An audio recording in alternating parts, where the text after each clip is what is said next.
What's going on, movie fans? My name is Michael Weer. I love talking about movies, and today we're going to talk about the 10th installment into the Saw franchise, Saw X. Now, if you've been following my channel at any time over the past month, you know that I've been reviewing all of the Saw movies leading up to this. I started with Saw in 2004 and made my way to Spiral in 2021. It was a blast reviewing that franchise. There are some movies that really stand out in that franchise for good reasons and some for bad reasons, but overall, it's a very enjoyable horror franchise, and I had a blast reviewing it with you guys.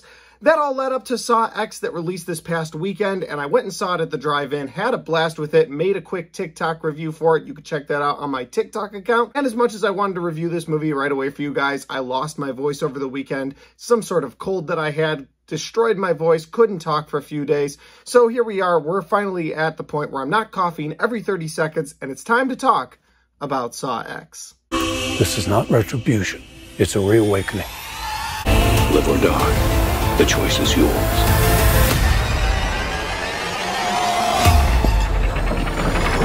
And so, guys, Saw X is directed by Kevin Gruder, and it's interesting that they picked him to direct this movie because previously in this franchise, he directed Part 6 and Part 7. Now, while 7 kind of is the downward trend that the Saw franchise went on for a few movies, Saw 6, on the other hand, felt fresh. It felt new to the Saw franchise. It took the concept of rooting against the villain and flipped that on its head, and you actually rooted against the people who were being put in the traps because they weren't good people. And I feel like there were some bad people thrown into the mix from Saw 1 through Saw 5, but for the most part, the people that were put in those traps didn't deserve to be in those traps. I mean, when you think about it, it's like, guy cheating on his wife, that's why you're in a trap. Guy kicking open doors, that's why you're in a trap. And it's like, it's not a fair equation to why they're in a trap. But when you get to Saw 6, you get these insurance people that are just horrible and ultimately signing people's death warrants by not covering them on insurance. And you're like, yeah, you deserve to be in a trap. And so it's like you feel good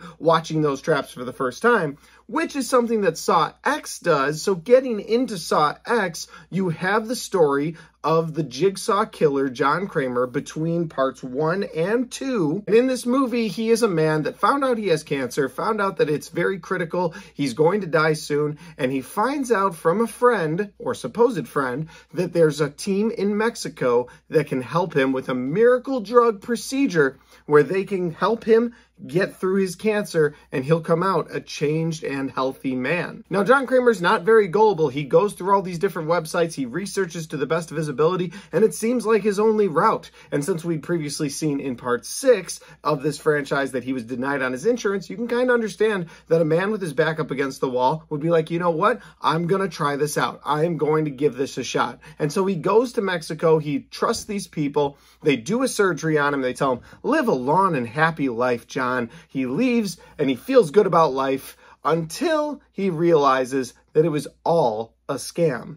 And that is why this movie reminds me a lot of Part 6, because now Jigsaw's out for revenge, which is something we haven't seen out of Jigsaw, and we'll talk about that in a little bit. But he's out for revenge. He gathers up all these people that scammed him, or at least the ones in Mexico that scammed him, and puts them all through several tests throughout the movie. And while those tests are going on, you're like, yeah, get them, because they scammed this poor old man who was trying to have cancer surgery, and they scammed him out of his money, and it's a racket they have been running.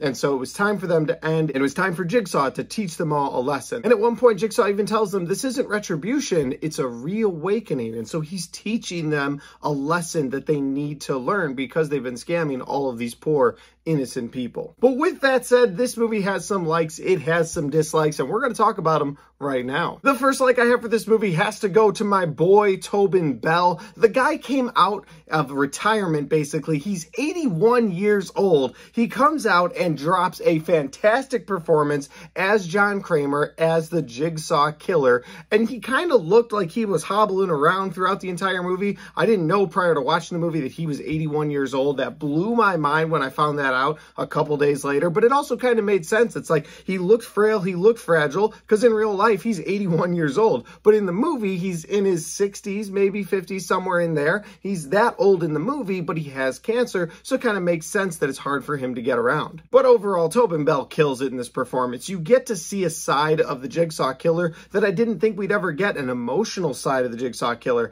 Yeah, you see a little bit of that in the earlier movies when you have his wife going through her lost baby, and you see some of that. You understand kind of why he got revenge on the guy that killed his baby, but ultimately, you see Jigsaw as a guy who's trying to teach a lesson to people because he once had to go through a traumatic experience himself. But in this movie, you get a whole different layer to Jigsaw. You kind of understand him a little bit more, and while I would never personally do the things that the Jigsaw Killer has done, feel like I have to throw that disclaimer in here, and while I would personally never do any of that myself, you understand why he's doing what he's doing, and you see him from an emotional angle for the first time in all the movies, so I had to throw that like out there. They treated the character of John Kramer like a real person, not just this violent serial killer monster. They treated him like a real person, and that was a way for them to have you connect with him, and it worked for me, so I really like that about this movie. The next like I have for this movie's got to go to Shawnee Smith, and that is, of course, the girl who plays Amanda. And yeah, we saw her epic beginning in the first Saw movie where she's wearing that bear trap on her head, and she has to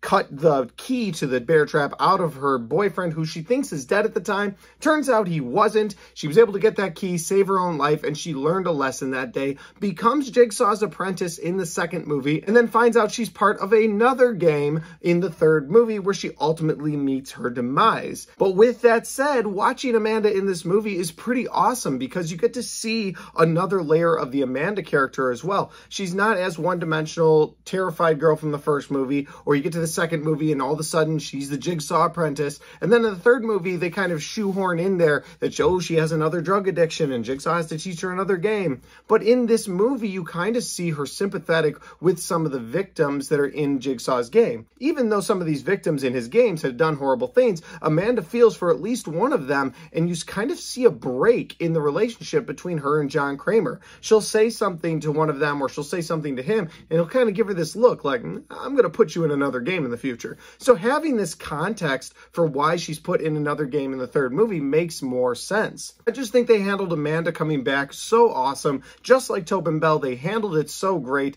and it was great seeing them in a non-flashback capacity, because once Saw 3 ends and both of those characters are dead in the franchise, you only get to see them in these blurry flashback moments for the rest of the franchise. But in this movie, you get to see them up front and center like they were never gone before, and it just worked for me. My last like for the movie is also partially a dislike, so we'll talk about the good portion, and then we'll move on to the bad and get to the rest of my dislikes. But the last thing I want to talk about in the like category would be the traps. Just getting to watch these traps in a drive-in theater with other people watching them around me, it was cool to see. It's been a long time since I've seen a Saw movie with a crowd because, well, it was 2021, and COVID had happened when Spiral came out, so you didn't really get a crowd there, and I didn't feel like anybody went to go see Jigsaw or Saw 7 when I saw those in theaters. Saw 5 and 6 were maybe the last ones where I saw them with a big crowd. So getting to hear people's reaction to those different traps that were going on while I was at the drive-in, that was cool. So I just liked watching all those traps unfold with a crowd. But that leads me to my dislikes, and I told you that it's also connected to that last point, and that is the traps themselves, as far as how they got there. Like, Jigsaw goes to Mexico as a last resort to get tested by these people, to get a surgery by these people. They fake do a surgery. I get all of that. All of that makes sense. And the first trap that he does makes sense. I'm like, yeah, I might be able to put something like that together. It's just a couple blades, a lot of duct tape. I get it. Some bombs. All right, maybe. Okay, cool. But then the traps get super elaborate, and I'm like, where did you get these traps from? Because even if Amanda, like, drove a van down with all the traps inside of them, it would have taken weeks or months to put all this together. And within a couple of days, he's like, got all of you, and you're all going to be in my traps. So that was a little bit unbelievable. So while it was fun watching these traps, and it usually is in a Saw movie, it's just a little bit unbelievable when you think about, like, how he made all of these elaborate traps, and he was able to make them all perfect. They didn't do a montage scene with him and Amanda setting all the traps up. They just showed you the people getting kidnapped, and then all of a sudden, there they were in the traps. And I get that that's all you really need for a Saw movie, but when you look at the believability factor, you're just kind of like, yeah, how did you do that? Because this was a warehouse an empty warehouse, and then all of a sudden you turn it into a Saw factory. And I understand how he did in the previous movies because he pre-owned all of those properties in the previous movies, so it's very possible he was planning this for years and setting up all of these different traps and scenes. But when you go to Mexico in a different location, he's just like, oh yeah, I have all these traps here. And I'm like, how? So that's a dislike because they didn't really explain that very well. The next dislike I have for this movie is going to be the twist ending, and I really wish they had landed this movie because so much of this movie I really enjoyed. Like the first 2 acts especially, I really enjoyed. Did not like how they ended this thing, and it starts with the twist ending. It's sort of a twist. I don't want to spoil it, but if you've seen the movie, you kind of know what's going on. Looks like Jigsaw's been captured, and then something happens. That's all I'll say without spoilers. I just predicted that the entire movie, and when it got there, I was like, I wish I was wrong. I wish I hadn't known what was going to happen. But watching this movie play out, it's pretty predictable what the twist is going to be. And so the final ending of the movie, the final twist where it all comes together, it just didn't work for me. So the twist didn't work. The ending didn't work either. And that's actually part of my next like, because the very ending of this movie literally shows Amanda and John and a little boy walking out of the torture factory, arm in arm, and there's a nice bright sunlight, and you're like, that's so sweet. And now they're going to go kill all those people in Saw 2, 3, 4, 5, 6, 7, Jigsaw, and Spiral. And you're like, I don't know, like, it's a weird ending to give a mass serial killer. I think they handled John Kramer's character very well. I think they handled Amanda's character very well. But that ending where they're all arm in arm, like, that's so sweet. And then you think about it for a second, you're just like, oh, man. It's sweet, but it's going to get dark for everybody involved. And so, I don't know, that didn't work for me either, which leads me to my next gripe, which would be the post-credit scene. And you're absolutely right. You heard me correctly. I said post-credit scene in a Saw movie. First time it's been done in the franchise. And I was like, okay, if you're going to have a post-credit scene, knock it out of the park. And they basically showed Jigsaw, Detective Hoffman, which was cool. It was nice seeing him for a second. And then he gives one of the worst lines in any of the Saw movies. There's a guy in a trap, and I won't give you the context, but basically he says, big epic fail. I didn't need to hear Detective Hoffman say big epic fail because they were trying to be in the time of 2004, 2005. Like that fell flat. The ending itself fell flat, but the whole post-credit scene really felt flat because you had a guy in a trap. You understand why he's there, but it just seems like revenge. They start the trap without explaining any of the rules for the guy. He starts to scream, the camera spins, and it's done. And it's like, yeah, see, we tagged in a post-credit scene. They'll love it. No, give me something more to that. Like, if you're going to give me a post-credit scene, set up the next movie. Like, this movie should make good money. People are excited to see Tobin Bell back. He's still alive. Get him in a few more movies. I think that's what this series should do. But instead, the post-credit scene is just this little, hey, I know we said it was about a reawakening, but I'm about to get some revenge. Oh, and Detective Hoffman's here. And that didn't work for me. Overall, I don't want to hate on this movie too much because I did have a genuinely fun time with the movie at the drive-in. I had a good time with my wife. We watched Saw X. I think the first 2 acts of this movie are great. I don't like how they ended it. I don't like the twist ending. And I don't like the post-credit scene. Those 3 things really just soured it for me. I do think this is the best Saw outing since Saw 6. So, and there's a bar there because 7, Jigsaw, Spiral, there's some redeeming things to take away from there. But I do think this is the best since those 3 movies. I don't know if this is better than any of the previous 6 Saw films, but I don't know if it needed to be. This movie was a good hit of nostalgia, getting to see Amanda back, getting to see John Kramer actually alive, and not just in a weird flashback with a backwards hat. So overall, I'll say that if you're a Saw fan, and if you like torture movies, then I think Saw X is for you, and you should go check this movie out in theaters. If you're not a big Saw fan, if you're not a big torture fan, you might be lost when you get into this movie and it's like in between films. And it might not be for you. But that's just my opinion because that's my review for Saw X. Guys, if you saw Saw X over the weekend and you've got thoughts and you've got comments, throw those in the comment section down below. Let me know what you think. Maybe you agree or disagree with me. I love talking about movies with you guys in the comments. If you like this video, don't forget to hit the like button because it helps the video, it helps the channel, and it helps me right here. Thanks for watching. I'll see you next time.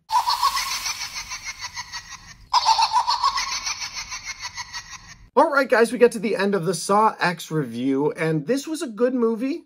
Not great, but a good movie. But it did have a trap that I wanted to talk about at the end, like I've done for all the other Saw reviews. So for the final Saw review, what's my final trap that I really enjoyed in this movie? And that is going to be the eyeball trap. Listen, there's layers to this thing because it's a cool trap in general. The guy has to break all his fingers willingly on this machine, or it's going to suck his eyeballs out of his head. And eventually it sucks his eyeballs out of his head. It's gnarly, it's gross, but the coolest thing about this is that it's all in John Kramer's head. And I didn't want to talk about this in the main review because I felt like it was kind of a spoiler, but this is an after credit scene. We talk about some spoilery things here. But with that said, it's all in John's head. And I thought that was so cool because it kind of took you into the mind of Jigsaw and he was watching it. Because at first I was like, a fake out kill? Again? Because the last time we had a fake out kill, it was Hoffman killing Jill in a dream. And I hated that. But this one made more sense because John Kramer sees people do bad things and he kind of stares at them and studies them for a second and thinks about the trap that he would put them in. And so it's a fake out trap because it doesn't actually happen. You had a guy who was about to steal a watch from a patient in a hospital who was unconscious. Jigsaw sees him and he's like, what trap would I put you in? The eyeball trap. Yeah, that would be good for you. And you, the fan, you, the viewer, get to watch that happen. And then the kid puts the watch back and Jigsaw just looks at him and goes, nice choice. And that might be his first actual joke in the franchise, and it all worked for me. But that was just my favorite trap in the movie, and I wanted to point it out. Would you like to see me do a list of all of my favorite traps ranked? If you would, let me know in the comment section down below. And if you guys haven't checked out my other Saw reviews, you can click right there for all of my Saw franchise reviews. Or if you want to check out any of my other reviews that I've done in the year 2023, you can click right there.